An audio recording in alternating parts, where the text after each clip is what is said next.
This is Tia Ballard. This is Todd Habercorn. This is David Vincent. Hey, this is Sam Whitwer. This is Phil Lamar. And you are listening to the Points of Interest. Points of Interest. Points of Interest. And you're listening to Points of Interest Podcast Network. Keep listening.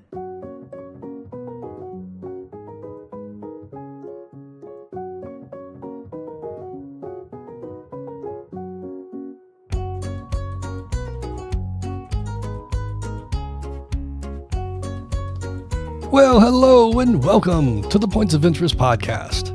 This is the most generic podcast on the internet. My name is Josh Ox. I am the 303 Ninja. And right over there, he is my partner. He is my podcasting partner for life. He is the other guy. It's Mr. Francis Fernandez.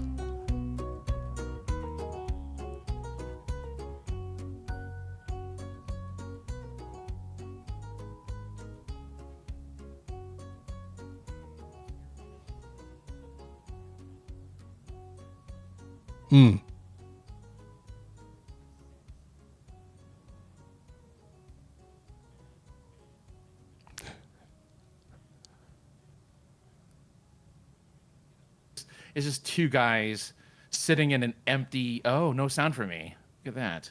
I mean, I hear you. Oh, what's going on here? Wait. Keep talking, Francis. Okay. No? Thank you, Ginger. I was gonna say hello. Oh, Okay. Good now. Okay, great.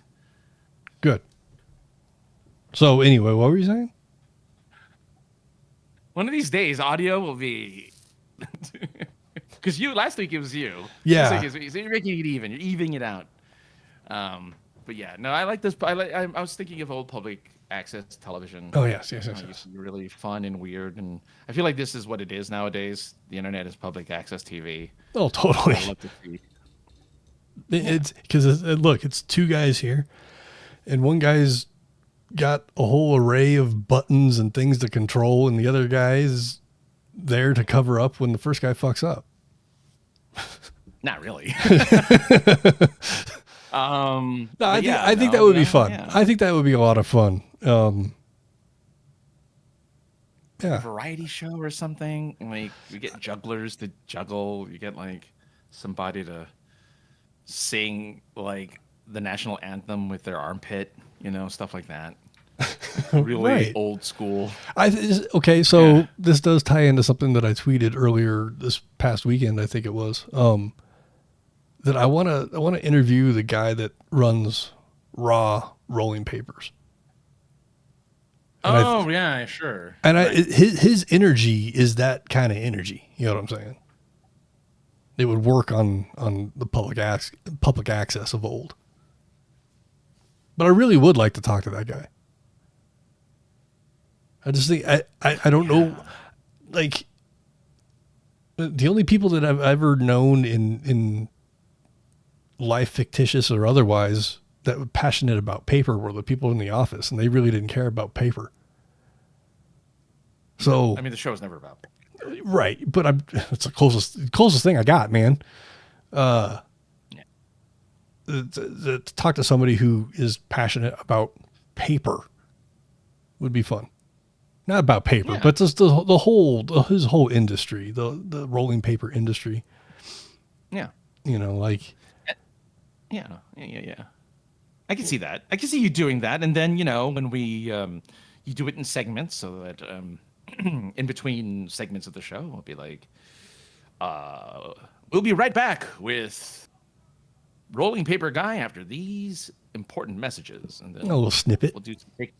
Yeah, we'll do little fake commercials for it, like, hey, welcome to Crazy Buddies Used Cars Bonanza, where you could own this 1935 Model T for only $29.99. Yeah, and then If it doesn't done. sell And then we're at that back. price, we'll move the decimal point. And then somebody goes, and then now back to your show, and then it's you on a different stage with the same guy talking about something different. Yeah. Yeah. Just, I know you aren't a huge fan of the Jackass, genre. No. But No. part of the original CKY crew, who really didn't take part in Jackass, he came up with a lot of skits like that. Not like how you're explaining, but he would come up with skits that would involve more than just, people running into walls or getting stung in the nuts or something like that. So it would be, it'd be cool to come up with something, some kind of little skit, film it poorly, and snip it in between different segments. I think that would be fun. I mean, in a perfect world where I actually had the time and the energy to do it, I feel like. I mean, ultimately, yes. I mean, I've technically have had all the time in the world, but have no inspiration and energy to do shit. It happens. In a perfect world, in a different life, all these things, maybe that's how it works, really, man.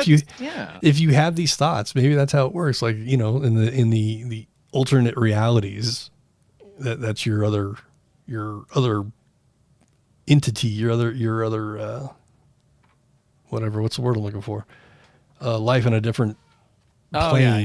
You're right. You're multi-dimensional. Yeah. Yeah. Like is actually like what was the one that was in Futurama? What's her face? Lilo was like, I'm gonna flip a coin, and so there was a whole universe based on coin flipping. Yeah. Yeah. Look, I believe, I'd be a much more successful person if I actually tried in high school and in college. Sure. Like if I actually put any type of effort into it. The thing was, it was super easy to be mediocre. Like it took so little effort for me to be like, I can pass. I don't need to do much. I can pass. And college was different because I took harder classes. But high school was like, yeah, I'll do my homework. Okay, yeah, I'll read this thing. But like, I never put myself into it. I was like, yeah, whatever, who cares? See, I spent a lot of energy trying to be invisible. Yeah. So Then the internet came up in the middle in my second year of high school.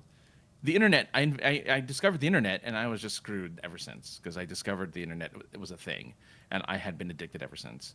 So I'm in a bad place because of that. Because I'm like, oh, the internet exists. I mean, I spent my last year of high school getting 3 hours of sleep a night because I was too busy talking to people around the world. That's what I did every night was talk to people from the UK or from Australia or from New York or whatever. I mean, I just talked to people. That's all I did. I should have used that time better. I had, my stepdad was real technology, driven kind of guy. So he had access to the internet. He may have had access at the, when he became stepdad, into the house that we were living in, but I didn't know. And there was nothing for me to do on it anyway. It was all just, it could have been, but a lot of what was it? Bulletin board chats, bulletin boards, some tips and tricks on games, some games that you can play. But there wasn't a social aspect that I was exposed to early on. The social aspect of the internet wasn't a thing for me until I had a computer in my room and had an AOL access. We had a family computer that I had AOL access on, but it was so early in the days of AOL that it was just the chat rooms. It was one of those things I observed. I was like, why would I want to talk to any of these people? I don't know them. Right. I will say that it's really all my dad's fault on this one. He needed tech support for our internet for whatever reason. And me being just 14, he's like, you'll figure it out. Go find out what's wrong. And I'm like, okay, I don't know what this internet thing is. I don't know what I'm doing. I'm like, okay. And the first thing I discovered going online, the very first thing I discovered was chat rooms. Prodigy had a bunch of chat rooms. And I'm like, oh, here's a support one. I don't remember what was wrong with it. This is what's wrong with the internet. It's like, okay. And then there are other chat rooms. And there are people, they're talking. And I'm like, oh, this is interesting. And I started talking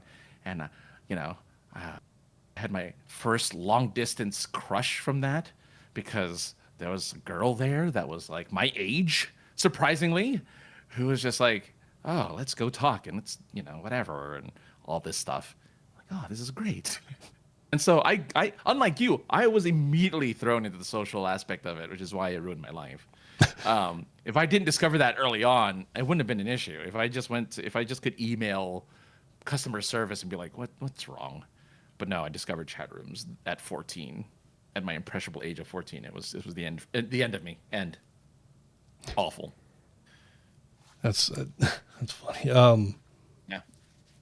Yeah, it wasn't really the chat rooms were really a thing for me until I had a computer in my room, and it wasn't even for scandalous chat or anything. It was just like, all right, well, I have TV, I have music, I have a VCR, I have a Nintendo or Super Nintendo. I have a lot of things. Let's discover this internet thing everybody's talking about. What's so cool about the internet? Oh, you definitely discovered it late then, if people were already talking about it. Oh, yeah. It was like 94, 95. I'm going to lean more towards 95. I was going to say 94 is when internet was first a thing, so it had to be 95. 95, then 95, 96, more than likely. Because I wasn't in high school, that's for sure. So it was. Oh wait, there's chat rooms specific to cities, and then like, yeah. Not just states, but cities, and then there were even like neighborhood chats that that's going to be more for like neighborhood watch kind of stuff. But it was cool to then like, oh, there's ways that you can chat with people in the same city. That's kind of fun. Then there was a chat that went on for so long that we just said, screw it, let's all go meet up somewhere. Back in the Bennigan's days, we all met up at a Bennigan's. We all had little name tags with our screen names and real names, and it was awkward and fun. And then, it was one of those things where it happened once and nobody talked to each other ever again, probably. But, it was fun discovering that kind of stuff. Now it's just like, I'm just a mega troll. Anybody leaves something stupid on the internet, I'm like, oh, troll statement, period. Especially if it's about a Honda Civic. If it's just about anything, really, but specifically car-related stuff, yeah. I don't know why car-related stuff gets under my skin, but it's just so easy to irritate those people. Right. Like, easy to cut a promo on and easy to irritate. Sure. Sure. Hey, speaking of cutting promos. Yes. There was a promo cut this weekend, and actually up to leading to this weekend, there was promos cut, specifically on the TKO group that owns WWE and UFC. I think the TKO group is part of the Endeavor Corporation or group. It's like a subdivision of it, which Endeavor is partial owners or something of F1. Okay. Or used to be. It's all a small world. But Ronda Rousey and Gina Carano, who, if everybody's been keeping score, both have tarnished their names over the years. Sort of. I feel like they did, but I feel like this time people are okay with them again. Sort of, right? Like enough to want to watch them fight. Yeah, I mean, as far as like popping a crowd, I mean, they pop because it's the two most well-known female combat fighters out there. So you're going to get a crowd pop. But both well past their fighting prime. They're both in their 40s, aren't they? Yes. I'm just going to say yes. No, I don't know. Okay. I don't know. Should have asked. I'm sorry. I don't know for sure. I don't know for sure, but I'm going to say yes. But, Ronda had her run in the UFC where she was just dominant. I don't think most of her fights went past the first round.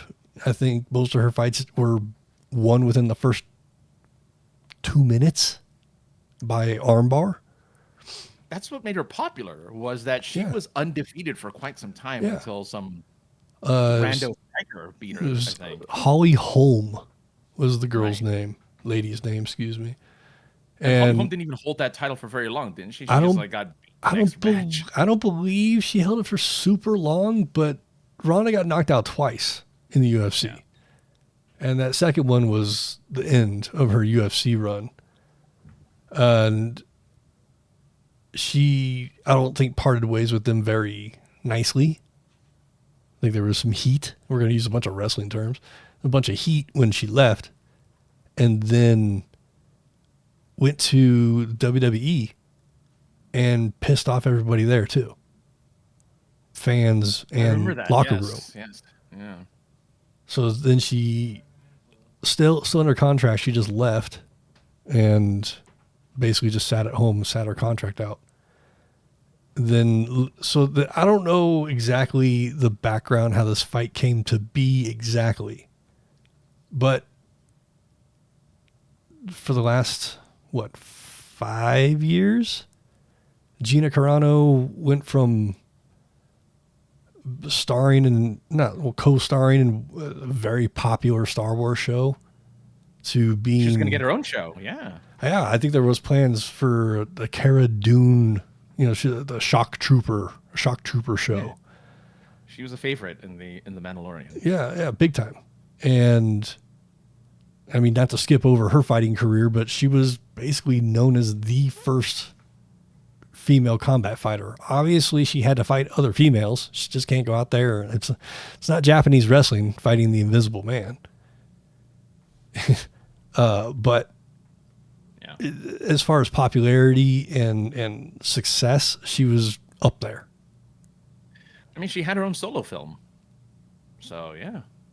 She did? Oh, yeah. It was the big controversy for that film was that because of her voice, it was called, what was it called? She played an assassin, and she did all of her own fight scene. Haywire. Okay. It's a movie called Haywire. Oh yeah, okay, I remember the name. Yeah, and the big controversy in that movie was they dubbed her voice over with some feminine voice because her voice was too deep. Ouch. Yeah. I believe it was 2007 or 8. American Gladiators made its 19th, 100th, millionth return, and she was one of the gladiators. May have been earlier than that, but it was around the early 2000s. She was a gladiator, and then did the Star Wars thing, and was very opinionated in topics, and the mouse heard it and fired her. Right. Get the fuck out of here. And and now they're bringing her back. Are they really? Yeah, she's in talks with Disney to come back. So whatever. I don't know what she said, and honestly, I don't care. Yeah. I know what she said, and there's no reason to care, in all honesty. I mean, it's people's opinions. Everybody has one, just like an asshole. I've said it before. I think if you're a celebrity, you should just shut the fuck up. You should talk about your sponsors, or whatever movie project you're working on, or whatever it is, and keep your personal and everything else opinions to yourself. When they stick a microphone in your face, wait, what? I mean, share it with your friends, but don't share it with the fucking world. The only thing I have to say about that is that they're expected to, because they're considered role models, which celebrities are not role models. We haven't had a fucking role model since Michael Jordan, and you can even argue that. No, here's the thing. Role models should be the people you know, right? Good people that you know. Role models should never be any type of celebrity. Sports, television, movie, musician, none of them, because they're all damaged in some degree. They've all done something dirty. Everybody's right? done something that they probably shouldn't have done. Yeah. But the guy that like saved a puppy who's a firefighter and has, it's just a regular guy who, even if he did something dirty, you'd never know anyway. Look up to him saving the puppy. Look up to him like being like an example for the community. Those are the people you should look up to. Yeah, exactly. But anyway, she said some things. The mouse got rid of her and apparently misses some of her money income coming. She got a settlement or whatever. Whatever it was. Yeah. As far as that show goes and that character, I think it worked. Why not? Yeah. It was open-ended, like a comic book. She had no ending to her story, so she can easily be brought back and retconned back in. Oh, I was in a Sarlacc pit. Sorry. That's the only thing I can think of. Especially, yeah. So, anyway, this fight, I don't know who proposed the fight, but Ronda... Question. That's interesting. Yeah. Ronda in her post-fight said, well, I guess I started things out with cutting promos. She cut a nasty promo on TKO talking about paying people what they owe, and some fighter was talking, a nameless fighter was talking shit about Ronda, and she said, if she's got a problem, come and find me outside. Okay. So don't know who proposed the fight. This was Jake Paul's MMA combat sports promotion. So he's the Dong King of this promotion. He was cutting promos on Dana White in the UFC. So, it all ties together. But in the post-match, Ronda said that she was happy to actually help Gina get in shape and get, reinvested in the love of fighting and help motivate her to have a longer life and all that sort of stuff. That's good. That's a nice, okay. I mean, so the fight, we could talk more about the pre and post fight than the fight itself, because it only lasted 17 seconds. It lasted shorter than the average GIF. I guess that's a long form GIF at 17 seconds. Yeah. 7 of which were on the ground securing an arm bar. Right. Complete mismatch. A striker versus a grappler. It's never going to turn out well for one of them. A striker versus striker, at least it's a 50-50 chance. Right. But grapplers, you go to the ground with a grappler, you're done. That's how it is. I mean, No, you're not wrong. You're not wrong. In most cases, you go to the ground with a grappler, you're done. Because every move you make just gives them something else to grab. Especially since you don't train on like how to counter a type of, like your concentration is all on strikes and like, you're not going to know how to get out of a certain hold or something. Some guy just jumped up and has me in a guillotine, a standing guillotine. Oh, I'm just going to throw him to the ground. Well, what you just did was dump your head straight into the ground and tighten his grip.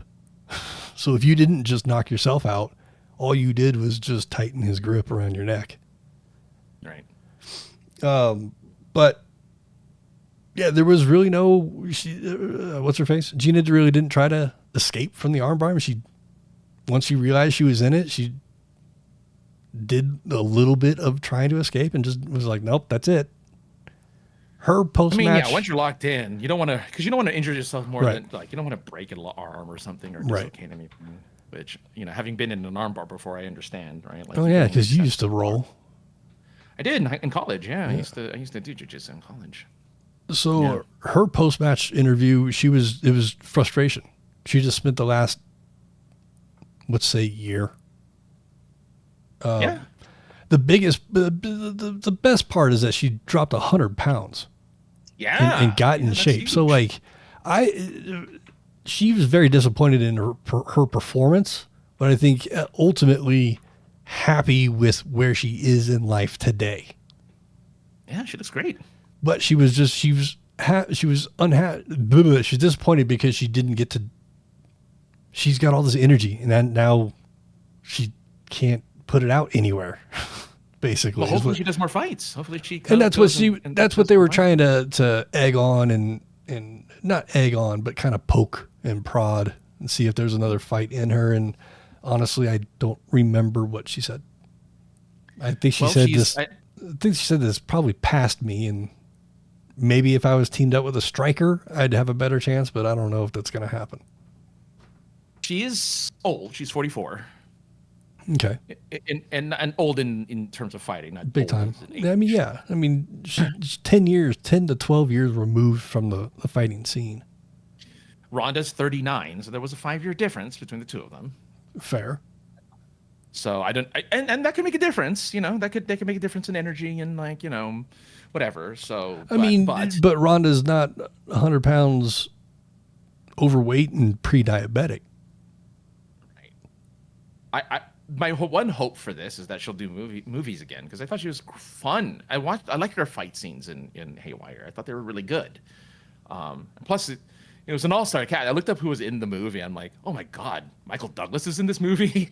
Ewan McGregor's in this movie. Michael Fassbender, Channing Tatum's in this movie. Like, so many big actors were in Haywire. Wow. Like, this is amazing. And I don't remember it doing ultimately very well.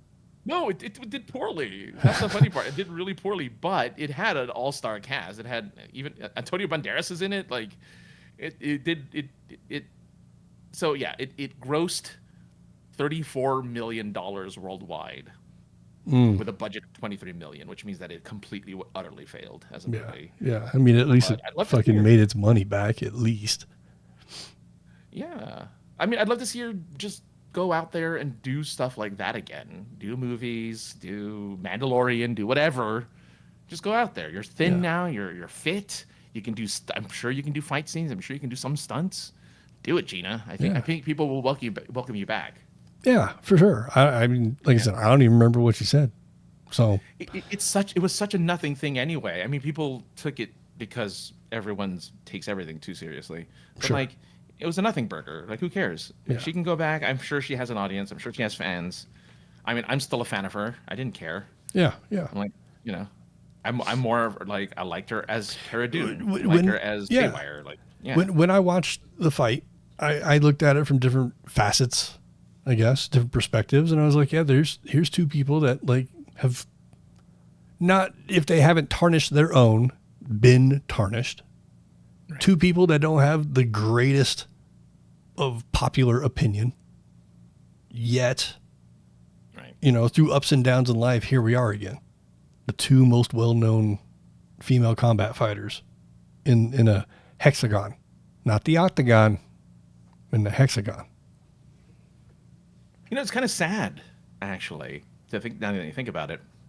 I can't think of any popular female like MMA fighters now, right? Like, I can't think of a single one that it's popular enough to be like a household name. Ronda Rousey's a household name. Gina Carano's a household name, but I don't know no one else. This is the funny thing about combat sports, boxing or MMA. You don't keep up on it for 3 months, and there could be a whole new pack of people that have come in that you haven't seen because you haven't seen every single fight. Yeah, but I mean, like, if you think about it, like Floyd Mayweather, I mean, it's a household name. Yeah. Yeah. Manny Pacquiao, household name, right? Like, people knew who these fighters were, having never watched any boxing. Do you know the name Kane Velasquez?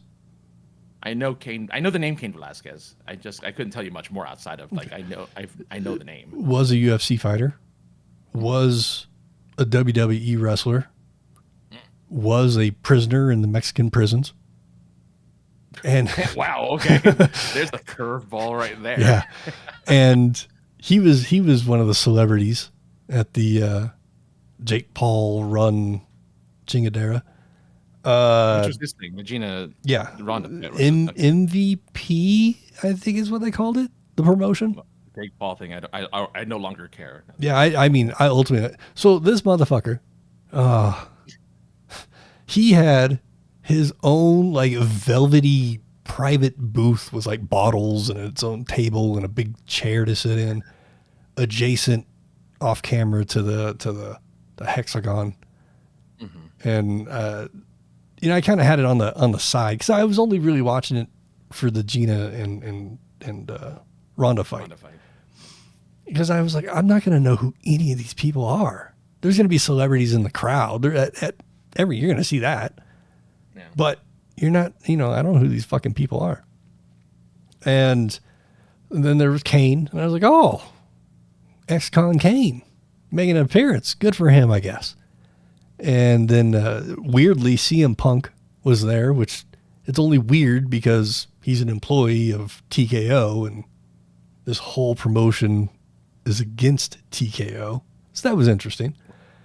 Who else? One of the fighters, his name was Junior Dos Santos.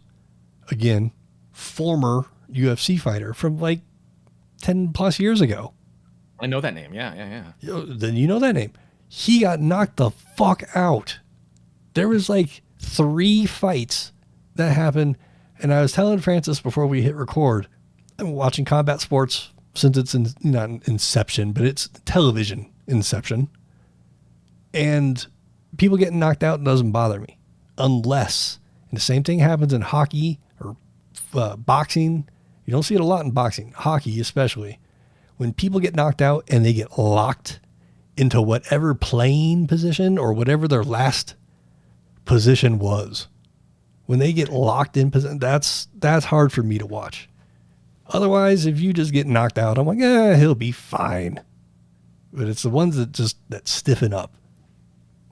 Those ones get me. There was like 3 of those.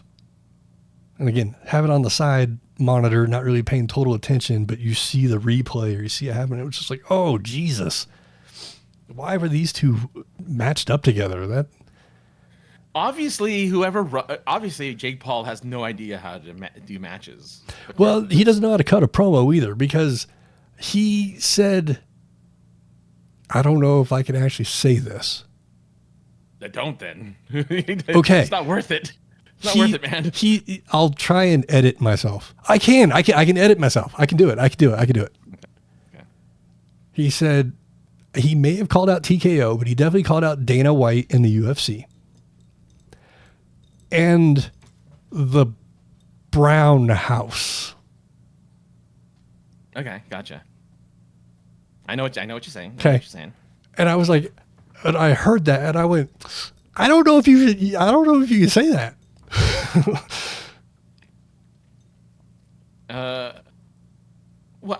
Yeah.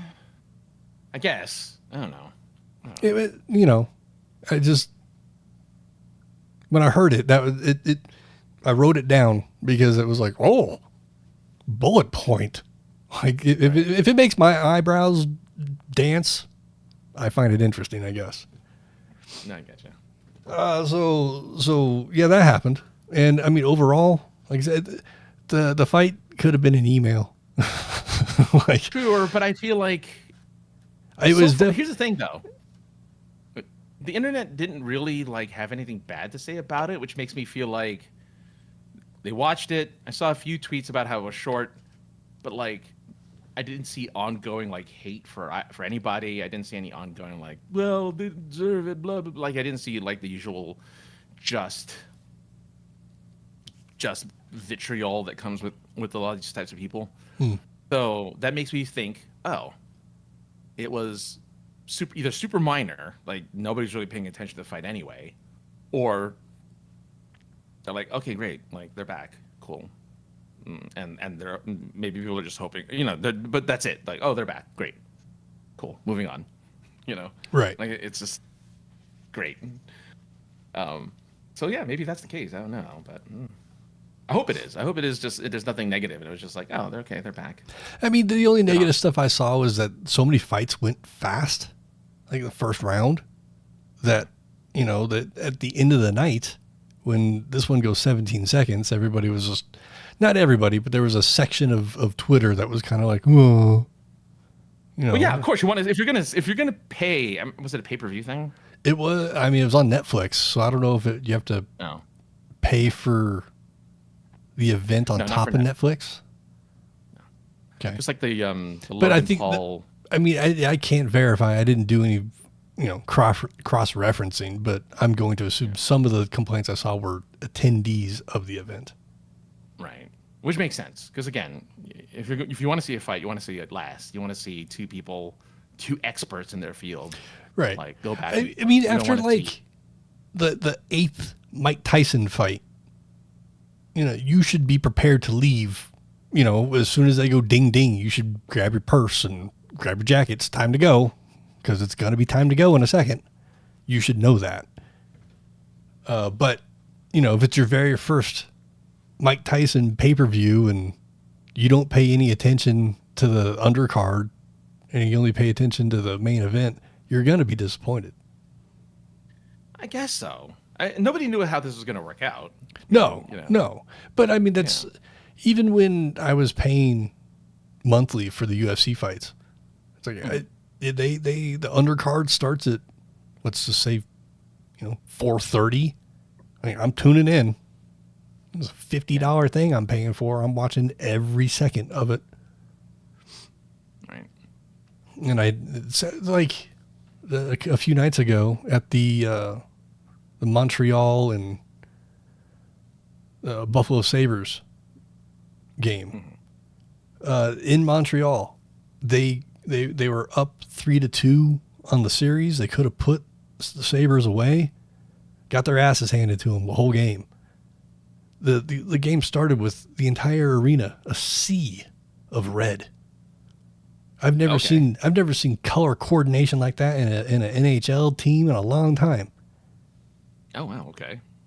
7 to 10 minutes left of the third period, they did a wide shot. Half the crowd was gone or leaving. And I was telling the girlfriend, like, yes, there are events that we go to where it's like, okay, we got like 20, 30 minutes left of the thing. We saw what we needed to see. Let's go ahead and beat traffic. We're good. I'm okay with some of that. But a playoff, a Super Bowl, I can't think of anything else. Where like World Series, anywhere tickets are doubled, sometimes more. No, I'm staying to the guy that comes by with the little sweepy bucket thing. Hey, can you move? I got to sweep here. Like, oh, I guess it's time to go. Yeah, just because, those tickets are expensive.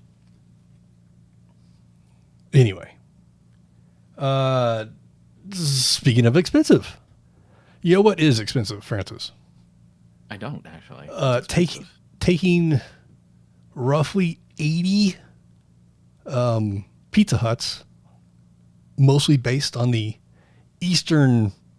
central eastern side of the country. Yeah. And converting them back to the glory days of red cups and tabletop arcade. The new CEO of Pizza Hut or some other 3-lettered fucking acronym attached to the guy's name. No, like the guy that. Oh yeah. So he's a franchise. So, he's a franchise guy, franchisee. Yeah. So he's got roughly 80 locations in the central eastern part of America. So Francis and I will never get to experience them unless we go on a road trip. Once we go to New York, New Jersey, Maryland, Washington, D.C., and Pennsylvania. And, we had ties to a lot of those states a few years ago. And now, I mean, Pennsylvania, I guess, technically in some way, shape, and form. I mean, Pennsylvania, Baltimore, all that shit, it's all the same. Right. But he's changed 80 of his locations to the old 80s style Pizza Huts with the booths, the red cups, the tabletop arcades. Places where you could bring your family, I think is what he said. And I think it's awesome.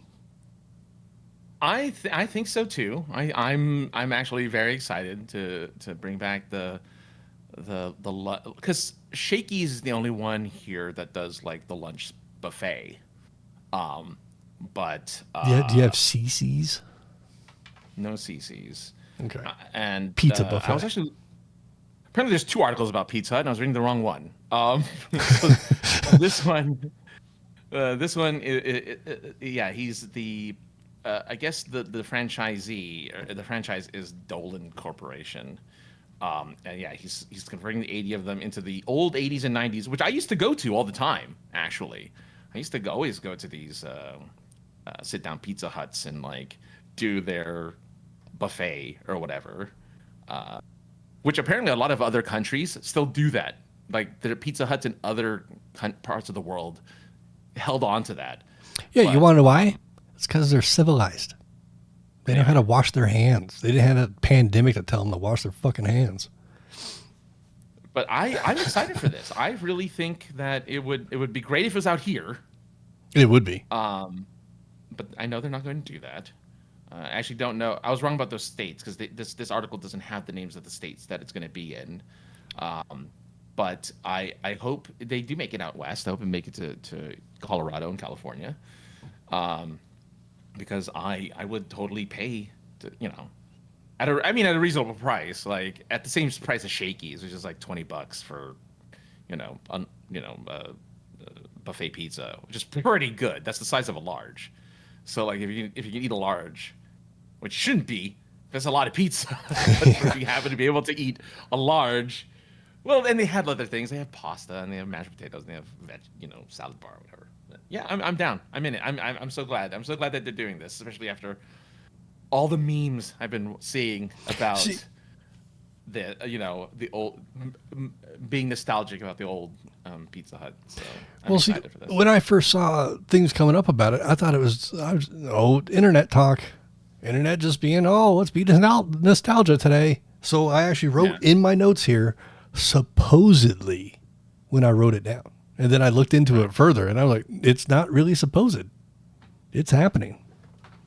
I saw an on-camera interview with the guy, the franchisee, and he was all hyped and, excited to bring it back. And Good. My Keep family it up, wasn't man. even my family wasn't even a Pizza Hut family, but I'm nostalgic for a thing that I never even went to. Mm-hmm. Like You've never been? I can't recall. There's maybe some fuzzies, but I can't recall any solid memories of going to Pizza Hut, family sit down. I may have gone with friends, but I can't really. We did a lot of local pizza or Domino's. The locals were always good. Yeah, I'm with you. I'm probably going to say something that will upset a lot of people, but I think I prefer Pizza Hut pizza over other pizzas. I've gotten it, myself living on my own a few handful of times when it's, been on sale or whatnot. I fucked up and got the wrong crust one time, but otherwise, Oh yeah, I don't mind. Yeah. Frozen dough, fresh dough, green jacket, who gives a fuck? It all gets heated up the same, right? I mean, they're put in an oven, thank God. They're not just like frozen pizzas. I know, but I think one of them has frozen dough, the other one has fresh, quote unquote, fresh dough. Yeah. It doesn't really matter. I don't know if it does actually. But, I mean, would you have known that if I didn't fucking open my stupid mouth?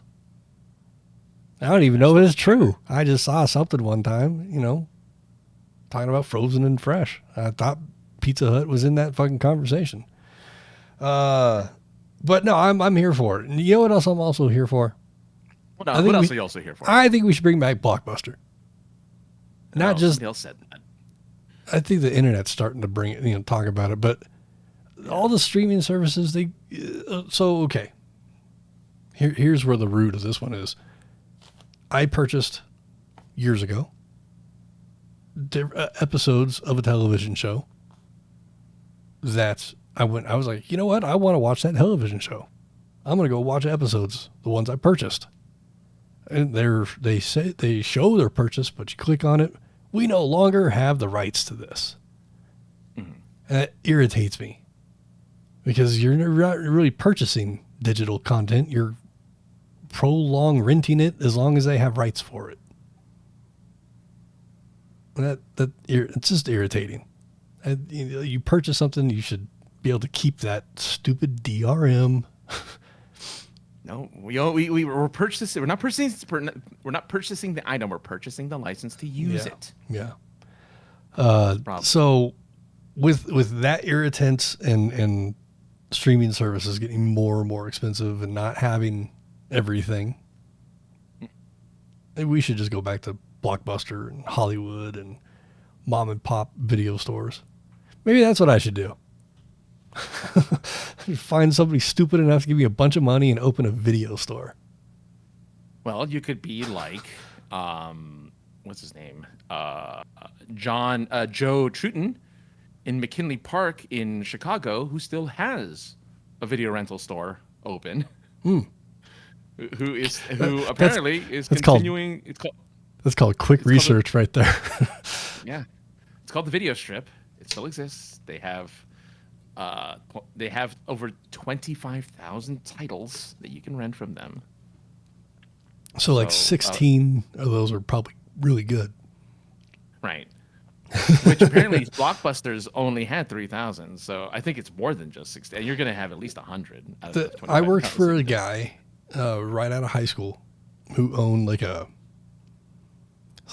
Subway type of shop, but higher class than that. Like we actually sliced stuff when you ordered it. Right.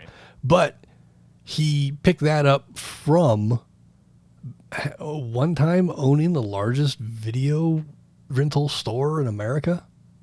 Ooh, nice. Okay. I want to say it was in New York. I could be, because this was 95, 96. You're asking me to think about someone's fucking accent. It was definitely East Coast based, but I don't recall if it was New York or Jersey or somewhere around there. But yeah, it had like a 3-story video rental place where celebrities would come, and he threw a Christmas party, and he showed me his man cave, I guess, where he had super classic pinballs. I'm talking like some of the very first pinball machines. The first spot I saw Donkey Kong Jr., I think is what it was called, where it's pinball and video game at the same time. Or you alternate, but it's pinball game, then it's a video game. Right. But he then showed me his video library. Then it was the remnants of his vast store. And he had everything cataloged. And we got to talking about a video series one time. And he came back into work the next day and with a bag and had the entire video series in it. And he's like, watch it, bring it back when you're done. Wow. Nice. Wow. I will. Thank you very much. So that was pretty cool. I remember renting videos from a mom and pop video store, not Blockbuster, not Hollywood, I guess that was really big too, but a mom and pop place, which was awesome because they just had everything. They didn't know what their clientele was going to like. So they just opened the book and said, we'll take one of everything that's available. Their store, if we're going to think back to a Blockbuster, a standard Blockbuster location, this was 2 of those, if not a little bit more than 2. Plus, an adult room behind 1970s beads. So it was a very large floor square foot place. You know what I'm trying to say? I do, yeah. Floor space. We had racks and racks and racks of movies. I don't know. I just think we should go back to it. I mean, I don't blame you, especially since it's harder and harder, for what do you call it, for streaming to kind of accommodate for people nowadays, because it's always changing. So one day it's on Netflix, another day it's on Paramount Plus, another day it's on that lot has to do with because every company's buying each other too. Sure. And licensing agreements and all that stuff. So it's a lot of work. While if you go to the video store, it's usually it's fairly consistent. They try to keep the most popular videos. They have the most of the newest releases. The only question is, because I know I don't have this, the only reason why I don't necessarily advocate for this, because then I have to buy more hardware, is I don't have a Blu-ray or DVD player. I mean, I have my PlayStation, which I guess works as one. But that's it. I don't have it on my computers. I don't have it on anything else. For the most part, that is, I think, very common. That's a bold statement to think that a lot of people have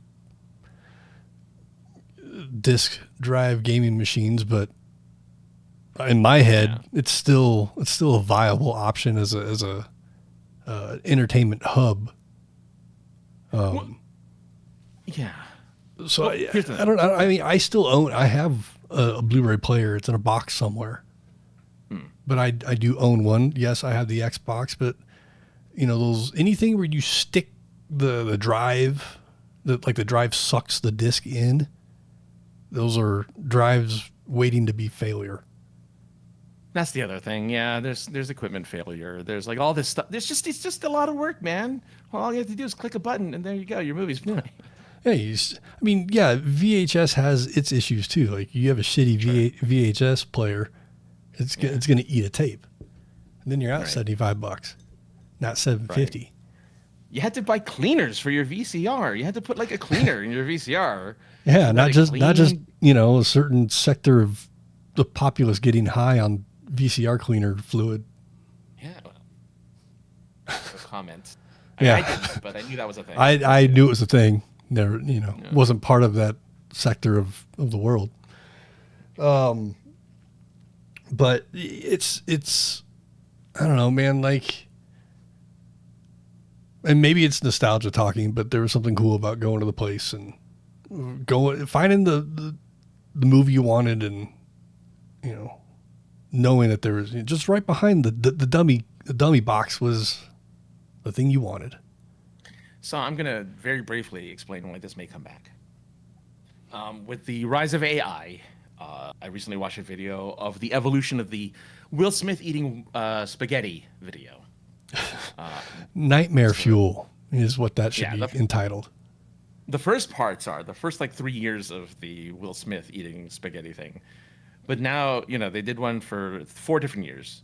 And I don't remember the years are, but the latest one has his voice talking. He has another person talking. There's conversation. There's cuts. It looks like he was professionally done. So AI is at a point where it can fake almost anything. So if you want the real deal nowadays, I feel like going back to physical stores and renting out Blu-rays and DVDs might be the way to do it, because you can now, because if you get it online, the likelihood of it being real gets smaller and smaller, because more and more people are using AI to just fake things now. Mm-hmm. I mean, so if you can go to a place that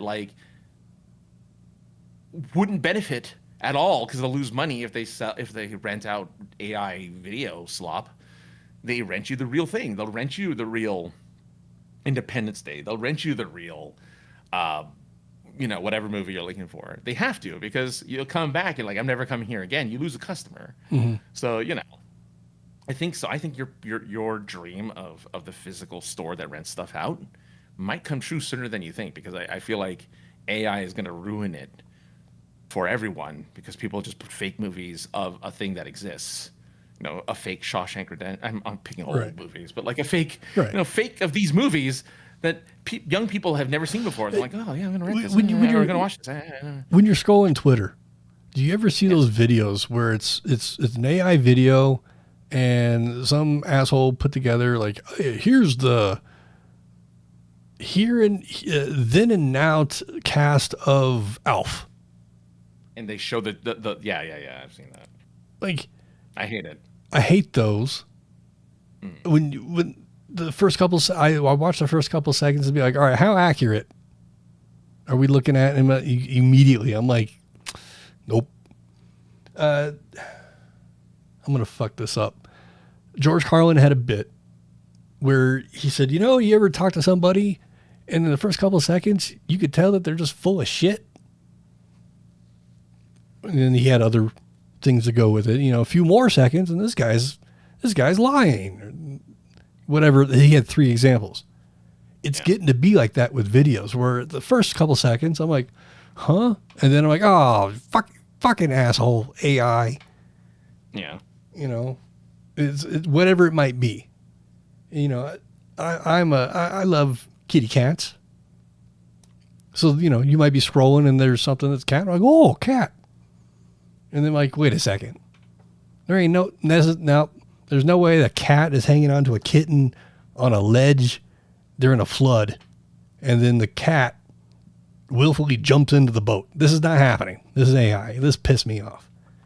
Which is why I love community notes, because community notes on X and on Twitter, I'm a part of that. Like, I never post community note, but I can read them before they become like marked. So before they become public. So I know an AI video is an AI video before anyone else, because I see that, oh, here's how you know it's an AI video. Someone will post a reason how to tell it's an AI video. So I often, luckily, avoid those AI videos. But like YouTube is full of them. YouTube has a lot of AI videos of like just everything.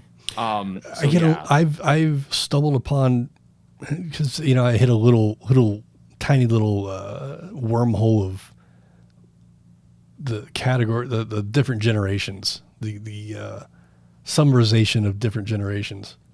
And I realized after like the 3rd one, I was like, wait, this is an AI voice. This isn't even a fucking human. Like the cadence it's not real. That irritates me. It's getting better, man. It is getting better. So though. Remember last week or 2 weeks ago when we talked about there's this an app for the LSPDFR, or I guess an app, I guess, where the guy has incorporated AI into the NPCs. So now when you're pretending to be a cop in a fake world of GTA, and before you had to just role play in your head, or luckily, there might be some subtitles, but then you yourself are reading them. And if you were going to stream this or even just want to be immersed in the game, it kind of takes your immersion out a little bit when you're the criminal that you just pulled over and the cop, right? Yeah. A guy developed an app where AI now takes over and responds to you. You have a conversation and it's fairly accurate and responsive. Yeah. To me, great use of AI. That's a fucking sure. camera. Turn off camera. So it went into motion mode. Oh yeah. I turned all the voice commands off, yet somehow it wanted to turn on. So, to me, that's a good use. I can't really put my thumb on other good uses of AI right now, but for a gaming perspective on a thing that was very much singular RP, it's a breath of fresh air.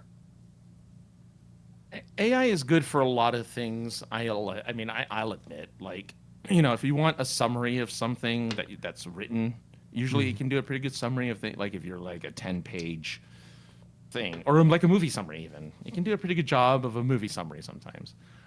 It's good at checking your grammar. It's good at checking your spelling. It's good at like stuff that you don't necessarily have time for. Like, oh, is this grammatically correct? Well, here's some spots where it could be fixed. Okay, great. Stuff like that. What it's not good for is and it's kind of good at making art. Even though I know artists would be mad at me, and I'm not a big fan of using AI art. I'm just saying it's pretty good at it either way. It sucks for artists, but it's still pretty good.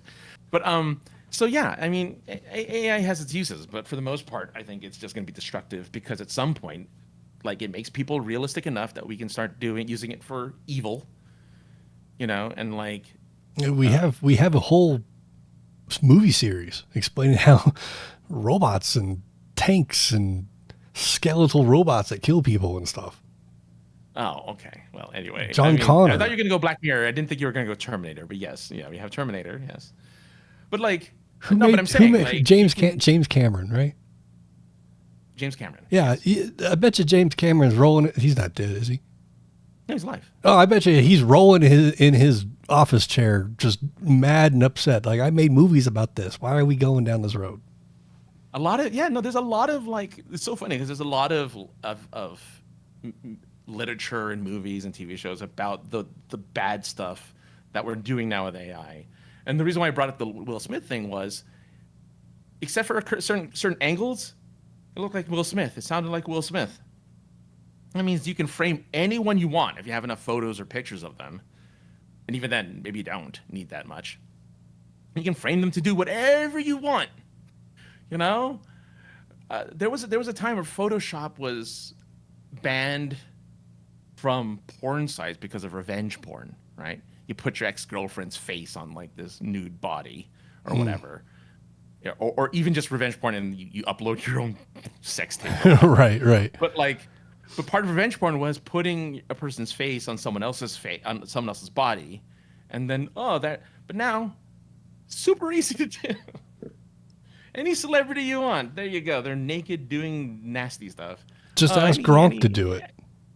Yeah, like 2-second prompt. There you go, done. It's like, oh, this is great. We're in hell. Like we're going down sewers. This is all bad. So yeah, this is kind of off topic, possibly, maybe. But hit what is spell check? Is that AI or is every word ever just in your fucking CPU? Yeah, every word ever. I mean, not every word. Like the most commonly used words ever are put into your CPU for the most part.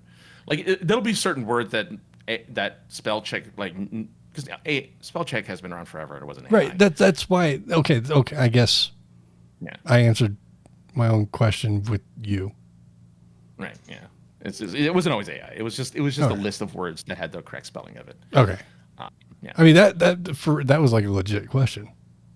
No, it's a good question. I was like, he's talking about this. What about fucking spell check? How did it know I wasn't spelling that right?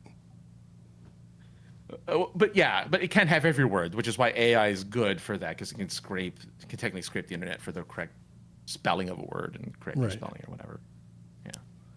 Yeah. Yeah. We talked about the chat bots before. Yeah, totally. Entertaining. Yeah. Disruptive at times to productivity, but entertaining. Sure. Yeah. The thing with the LSPDFR, I see as a benefit, but yeah, I don't know, man. I don't know either. The Terminator, the first two Terminators are really good, and they taught me a lot. Yes, we haven't done. So the thing is, robots haven't gotten advanced yet. I think those are AI videos too, where you see the fucking humanoid robots running around. Is that a real? Are those real? Some of them are. Boston Dynamics does have robots that can like lift things and they fall over and all that. Yeah, but those are all like military contract kind of things. Those aren't for consumption. Sort of, like, well. They're hoping, like Amazon and whatnot are hoping to deploy robots that'll do warehouse stuff, We had a movie about that too. Cyborg Robin Williams. He wasn't a cyborg, but. Oh, Bicentennial Man. What a funny, because that's a sad movie. It's about, Okay, I mean, yeah, sure. iRobot also iRobot's an example of bad, AI. Stepford Wives. That was just also a really good example of a bad movie. Which one? iRobot. iRobot? Oh, yeah. Sorry. Because it didn't have Will Smith eating spaghetti. It just had him running around shooting the robots. Look, the Fresh Prince needs to just be the Fresh Prince. Or the guy from fucking Independence Day. And I want to say Stepford Wives was like, the wives were all robots. Am I thinking that? Right? Don't think I saw that one. Anyway, but there's movies where where people are robots. We're not there yet. We will be in the next 10 years, but we're not there. Yeah, that's some of that stuff can be beneficial, but man, like it gets leaned on way too much. Looking, Indeed, you put your resume on there, and when you're like, oh, I'm interested in this job, let me submit my resume. Before you get to do it, the Indeed goes, do you want me to AI your resume? And I'm like, no, don't. I mean, I know people are going to want that, but no. Yeah. Because you might put fucking something on there that I don't know, and I go in for the interview, and you're like, so it looks here that you've got 15 years of porn material. I'm like, wait, what? Yeah, you know what? I couldn't think of anything funny. I'm with you. It was a horror. That was I should edit myself out of that. That was horrible. But yeah, no, right. I get it. Like if the quality or the quantity of time or skill or jobs isn't qualifying enough, then no, I don't want AI touching it to spruce it up with words that I don't fucking use.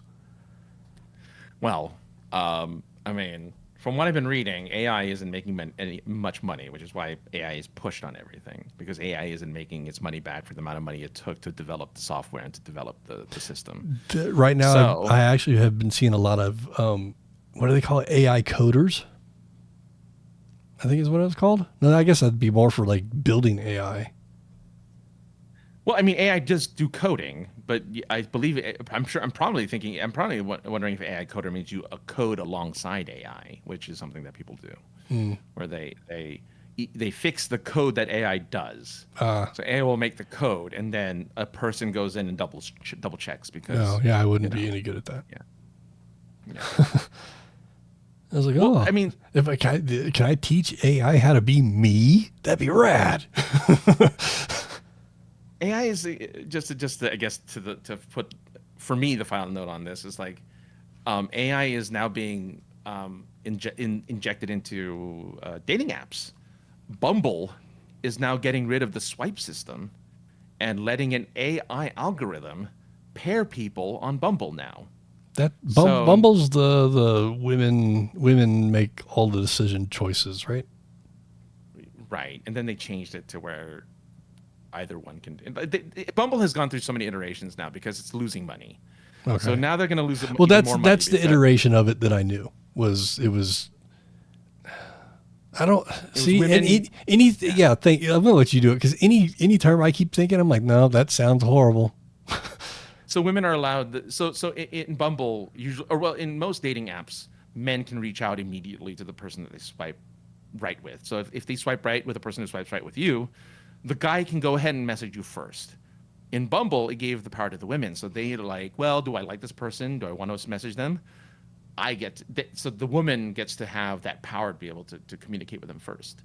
Okay, I'm glad you said it that way because I was going to say women empowered dating site. I mean, essentially women empowered. Yeah, it is women empowered because they get the control of who they get to talk to. Now then Bumble is moving into an AI algorithm-based thing where it matches based on looks and based on personality, right? They're going to get a lot of uggos. The personality that you probably use an AI to write about yourself. Maybe, sure, yeah. Here are the 7 things I like to do, making an interesting paragraph out of that. But the infamous thing about dating apps especially is we often aim high. So for a 5, we often aim for the 9s. Now, I mean, I do that in life, my friend. True. I've dated quite a few number of women that were quote unquote out of my league. Everyone I've ever dated has been out of my league. Like everyone. I haven't dated anyone in my league ever, except once. I did once. But everyone else has been out of my league, like way out of my league. Yeah. I think that girl in Philly, would have been a good match. you? What? Who? The media girl in Philly. Oh! The production assistant. Yeah. The camera girl. Yeah. Night, Ginger. I forgot about that. I mean, yeah, it's been a while, so obviously I'd forget about it. But yeah. That would have been fun. I think that would have been that would have been a good match. I would definitely say that one was in your category or whatever. I just in my league. Well, yeah, in my league, which wow. Well, in that case, I'm definitely lowballing my number if I'm in her league, because I feel like she's out of my league too. But mind you, there's too much inside baseball that I was about to say, so we'll just move on. Yeah, but that's of course us. Like, we men have a tendency to lowball our attractiveness in general. So, I mean, anyway. halfway up the stairs of Red Rocks when I'm about to pass out, I always look at my girlfriend that's a lot younger than me and go, "Why do you even hang out with me? I'm about to die." Maybe her dream is to. Well, no. I can tell you this. When we first met, because there is a large age gap, I immediately told her, I was like, if you're interested in money, I'm not the right guy. Oh, that wasn't where I was going for. Okay. Well, I told her at one of our very first times we hung out together, I was like, I can never be your sugar daddy, but I could definitely be your Splenda daddy. I was going to say, you guys have been together long enough to where it's obvious that she's not in it for the money. Yeah. Especially when I don't have it. Very long time. Especially when I don't have it. Ginger, thanks for hanging out. Yes.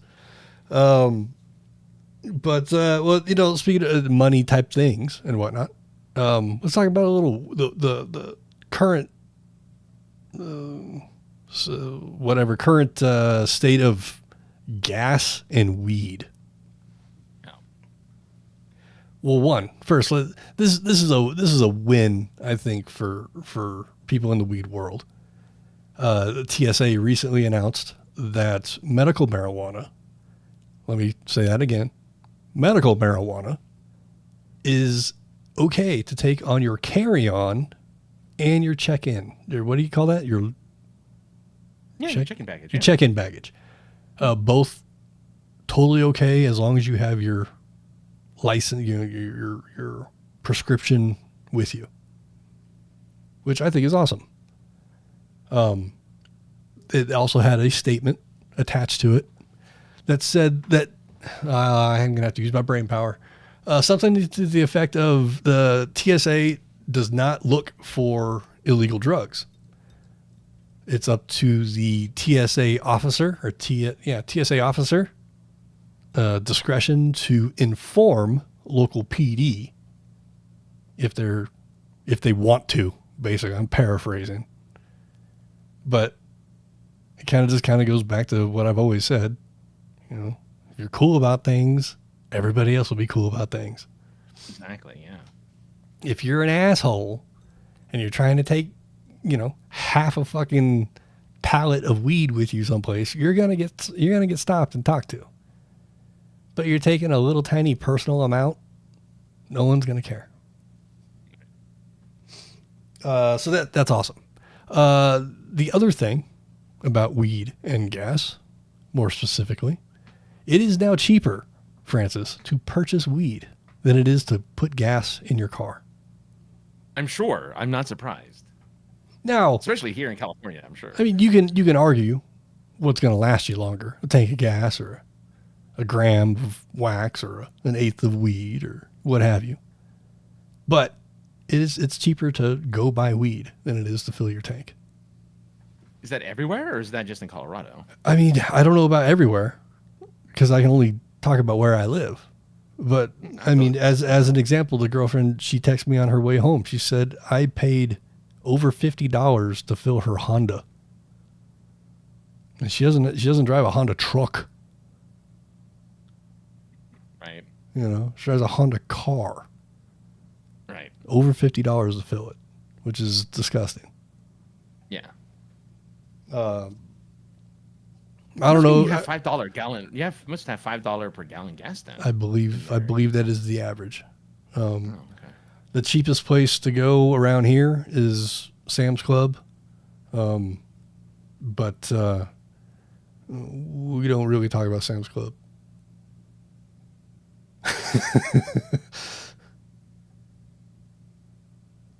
Go on. Long-time listeners could put A and B together if they really tried hard. Yeah, that's really all. We need to figure this shit out because gas is expensive. Everything's expensive. It is. Everything is triple what it was when I was, if not more, when I was a teenager. And it was, how many times more expensive than it was when our parents were teenagers. I get it, but it's getting a little ridiculous. But the cost of living in general, just the cost of living, your rent, your utilities, your food. Yeah. I guess car payment and car insurance are all lumped together in that kind of a situation. Now, it doesn't apply to everybody, but for the majority, all those kind of lumped together. You take out all your streaming services, just the cost of that is sometimes more than what you make. And it's ridiculous. It sucks. When I was a kid, I never thought I'd not have my own dwelling as an adult. But I feel like even if I was in a position to do that now, it'd still be hard to do. Oh yeah.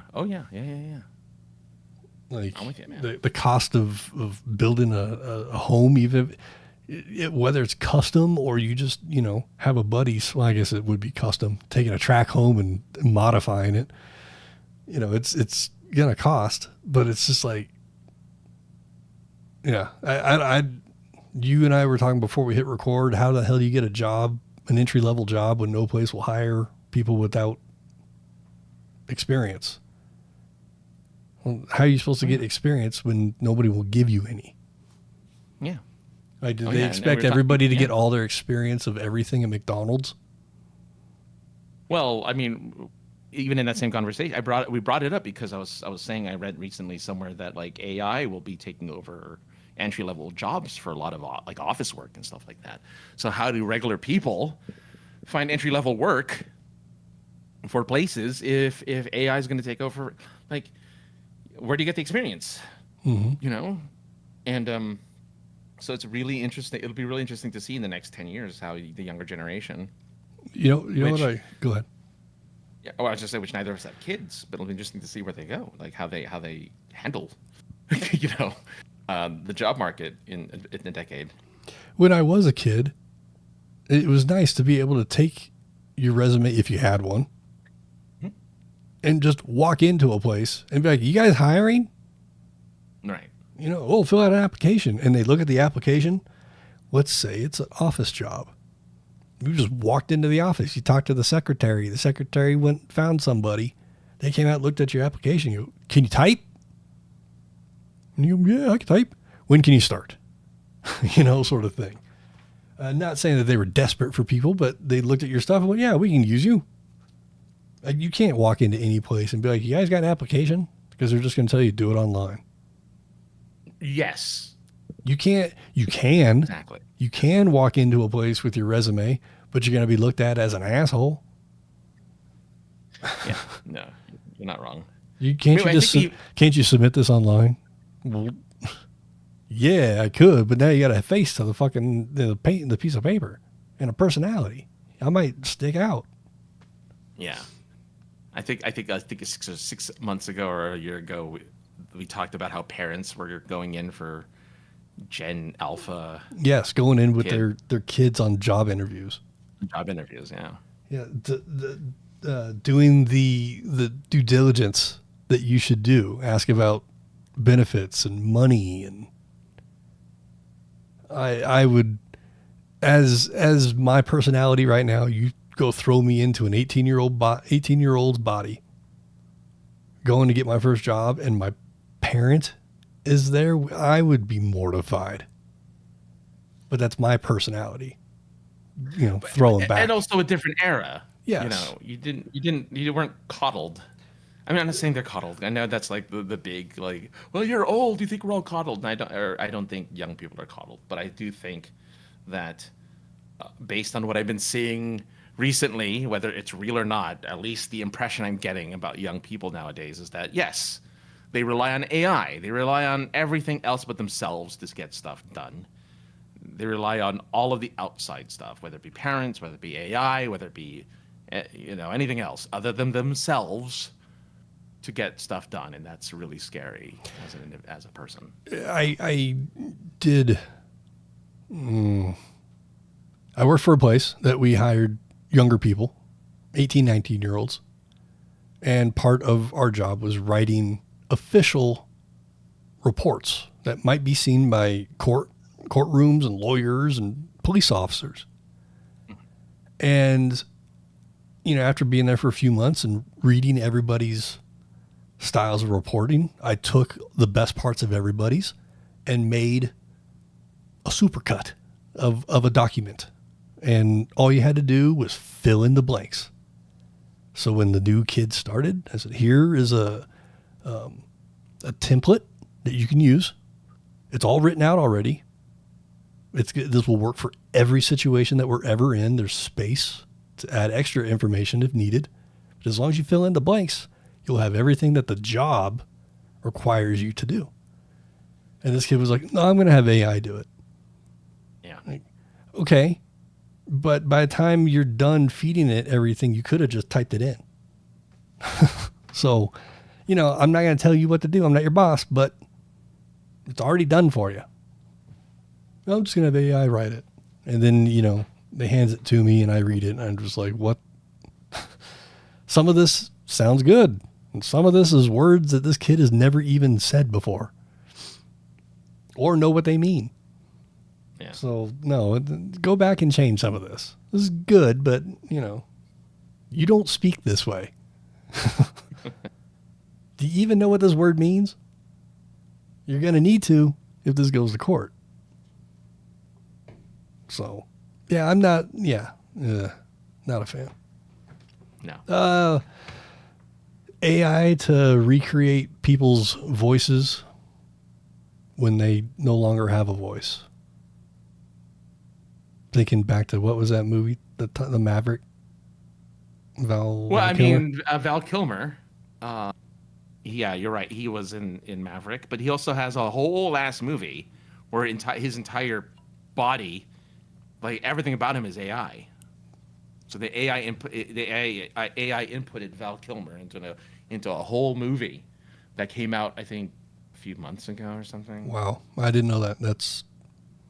I mean, I think the family.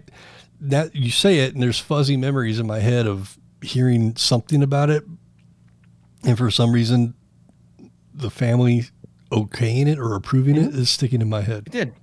Yeah, they did. So it's called As Deep as the Grave. The entire role of the priest, played by Val Kilmer, is just AI. It's all AI. So it technically starred an AI Val Kilmer. I don't know if it came out yet or if it is coming out, but that sucks. Yeah, that's sad and that's scary. We've gone too far. Yeah. Like imagine someone that you like. Imagine they brought back Jim Henson from the grave to do. Oh, man. Go on. Yeah. No. Well, just to do Muppet voices and to do Muppet stuff. You just like stabbed me in the heart with the statement, though. That's my point. I had to. There was a sigh there because I was just like, oh God, no. Or from or Robin Williams or George Carlin. Imagine that. Like we need more lists, rough and tumble comedy. Yeah. Let's bring it. Or we need more of that really sarcastic comedy. Bring back Norm Macdonald via AI. Yeah, There's enough of him in his podcast and his SNL days. We could bring him back. It's like, don't do that. Don't do that. Yeah. I mean, they did it with Val Kilmer's family because he was supposed to do it before he died. I guess he was already given contracted or what? Yeah. I'm guessing. Or I'm not. I don't know. Doesn't matter. I thought I heard it. Doesn't matter. Anyway, doesn't matter. But don't do that. Family of these people. Don't do that. Yeah. You're setting a precedence now for Michael Jackson to come back in his own movie, even though his nephew did perfectly fine in Michael. Yeah, isn't that like Jermaine's kid or Tito's kid or something like that? No, because if it was Jermaine's, I think he would have been Jermajesty or You're right. whatever the. You're right. And it wasn't one of the jurors. It was one of the other nephews. Tito or Jesus or fucking Mohammed. What were their names? Oh, I don't know. It doesn't matter. It doesn't matter. Yeah. But yeah, the AI shit scares me. So, like I said, using it for a video game voice to, for RP purposes, I'm cool with that because it's just playing a character. Chatbots playing a character. Yeah. But yeah, movie roles and I can't get on board with that. Yeah, like if you have a game with a bunch of NPCs running around in an open world, and you want to make it sound like they're alive, yeah, give them AI lines. Oh, look, the sky's nice today. Oh, did you get the thing? Like, random words made by AI voices. Who cares? As long as the main characters aren't AI, as long as But if it's just random NPCs, I feel like it's perfectly fine. I agree with you on that one. Yeah, give me the AI that was like in Far Cry, where like, you went down path A and you died during path A, and if you try to go down path A again during playthrough 2, they were already reinforced there. Like, someone came through here before. And that's not even AI. That's just right. That's just programming. Good programming, Yeah. but you know what I'm. But like somehow it kind of learned from your mistakes. Yeah, there was a game called oh god, I can't remember. It was a Lord of the Rings game, and the main character would encounter orcs, and if they lost against the orc, that orc would level up in rank and remember you and be like, "I fought you, and I won. Haha! I'm going to kill you again." Or if you beat them, they're like, "Oh, I won't lose." Like they remember and they build character and they like change personality based on whether or not you beat them in battle, or if they beat you, or if you beat their superior, or like stuff that's like, yeah, like that's cool. I mean, I guess then that's mostly good programming, but that could be like salt and peppered with some AI. Yeah. Yeah. I mean, in the end, it doesn't even matter. No, in the end, sorry, Lincoln Park, for stealing your but in the end, really, nice. AI is, for me, is just not is unnecessary beyond a few things. Keep it in the language models. Keep it in the, just keep it in text. Make AI your help me make whatever. HTML. Yeah, let it help you code. Let it help you do other stuff. But you don't let it take over real people. Is all I'm saying. Yeah. I don't want to go into we'll use McDonald's, into a McDonald's and it's just kiosks and there's like a fake AI human taking my order on a display, Like, what can I get you? Am I supposed to talk or hit buttons? Oh, you could just say what you want. Like, well, I'm scared. I need an adult. And then that's like the code to bring an attendant out to you. Yeah. I mean, I'd be okay with that, I guess. But you're like, okay, if this actually happens, if this hypothetical situation ever happens, I'm going to walk in and if it greets me, I'm going to be like, what's the safe word? Pineapple. All right. Well, that's a callback to a skit that we all fell for being real. Yeah. Oh, that's my quarter collection. That's my USB drive. Don't look at it. Unless you like big dick. What a great video. What was that dude's name? Patty Mayo? That's what it was. Oh, I don't remember.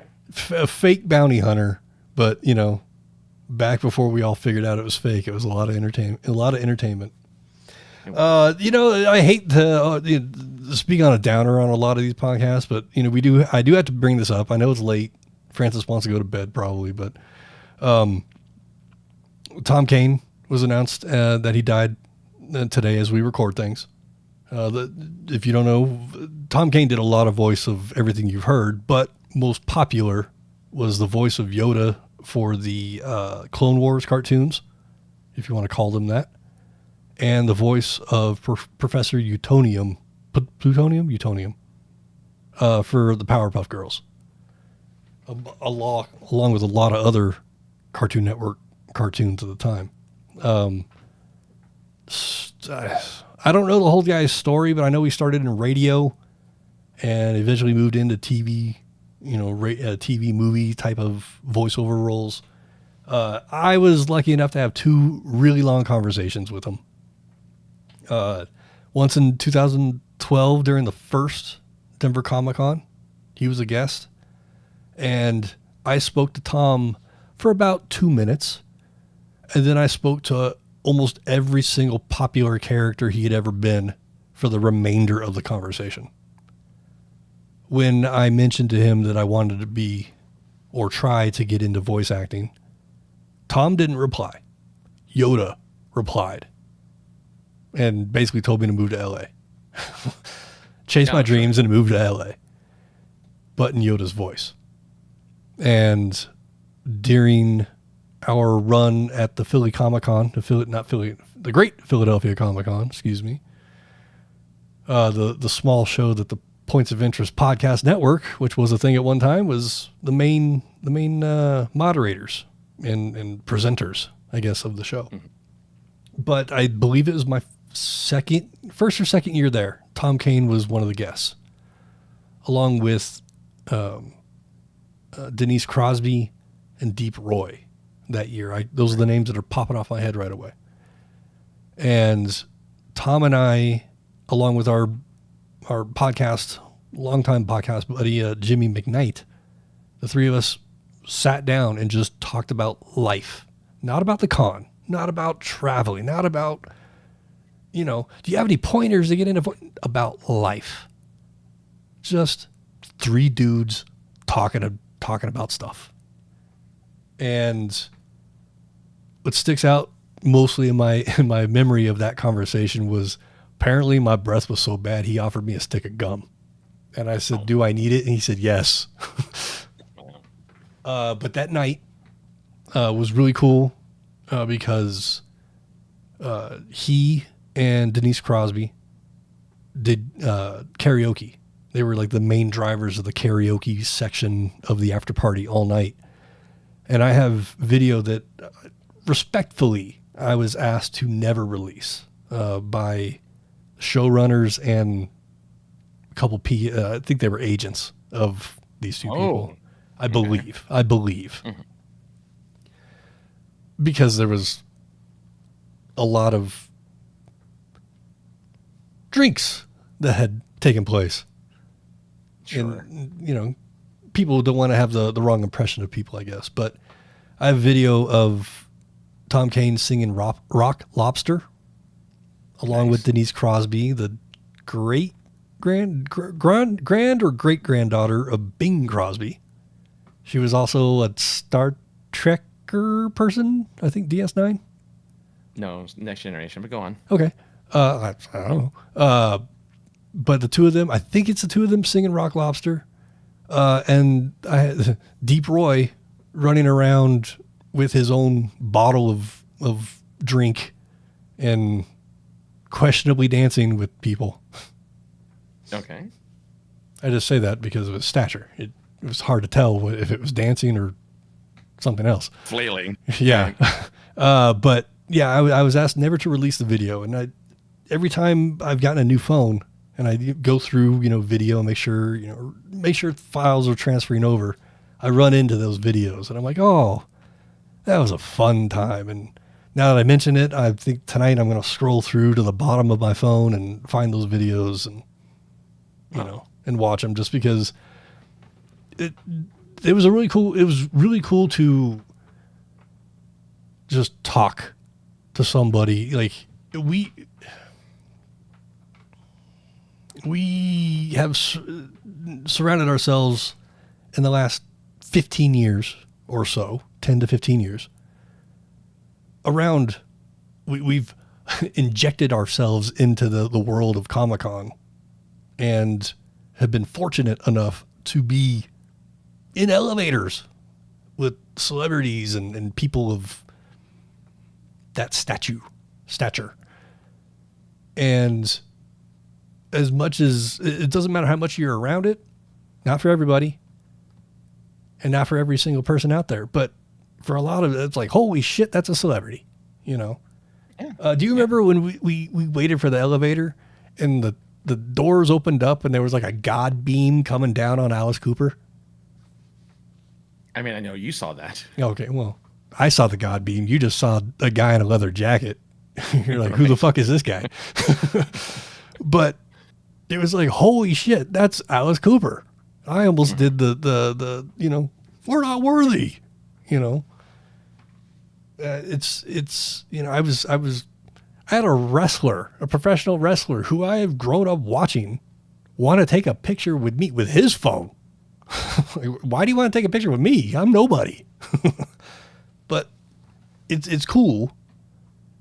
But then to just talk to Tom and it wasn't like we were like, puppy dogs running around chasing him. Jimmy and I were just chatting and Tom came up and started talking to us. And it was his agent or his publicist or whoever it was that literally got in between us to separate us and end the conversation, which Tom didn't want to end. So it was, I don't know, it's just kind of a cool story. Wish I had more details, but it was just talking about life and just the pursuit of happiness, I guess. It was a cool conversation. I know it's a Celebrity little. wranglers are the worst, though. They Trying to really separate you guys when you're having a normal conversation. And I mean, literally, physically pushing him away. And it's like the after party was in a big ballroom. We were just outside the ballroom. It wasn't like there were any. There was zero paid attendees. This was a private after party for the show runners, volunteers, and the guests, the celebrity guests. Yeah. So yeah, it's that was disappointing, but a memory that I was like, I need to bring it up and talk about because he was the Powerpuff Girls especially was like my favorite of those early Cartoon Network cartoons.